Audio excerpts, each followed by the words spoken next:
बड़ी खबर सामने आ रही है। आपको बताते चले कि पोस्टल बैलेट की गणना खत्म हो गई है और ईवीएम की गिनती जो है शुरू हो चुकी है। इस वक्त की बड़ी खबर, पोस्टल बैलेट की गणना खत्म हो चुकी है।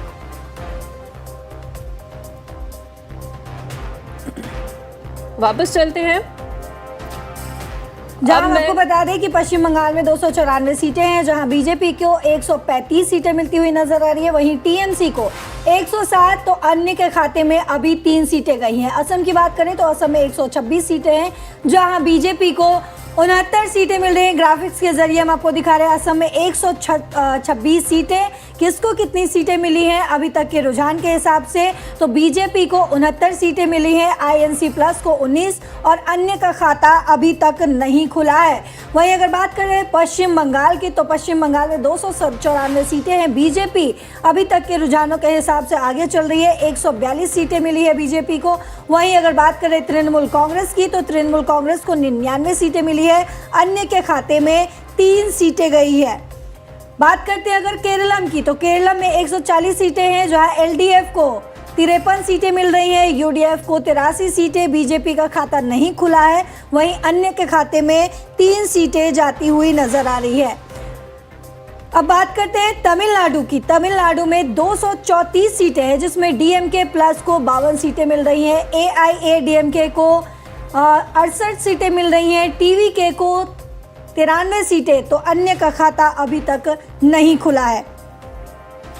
पुडुचेरी की बात कर ले तो पुडुचेरी में 30 सीटें हैं, जहां एनआरसी प्लस को 22 सीटें, आईएनसी प्लस को 1 सीट, टीवीके को प्लस को 0 और अन्य के खाते में 6 सीटें जाती हुई नजर आ रही है। तो लगातार हम आपको रुझानों के हिसाब से बता रहे हैं। हमारे साथ गेस्ट जो है वो अलाइंड है।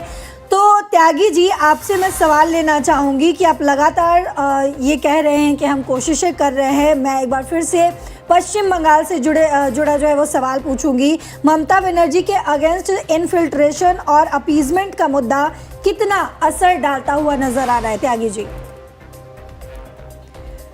माफ़ करिएगा, अभी हमारे साथ त्यागी जी नहीं जुड़े हुए हैं, लेकिन लगातार जो है हमारे साथ गेस्ट जो है अलाइंड है।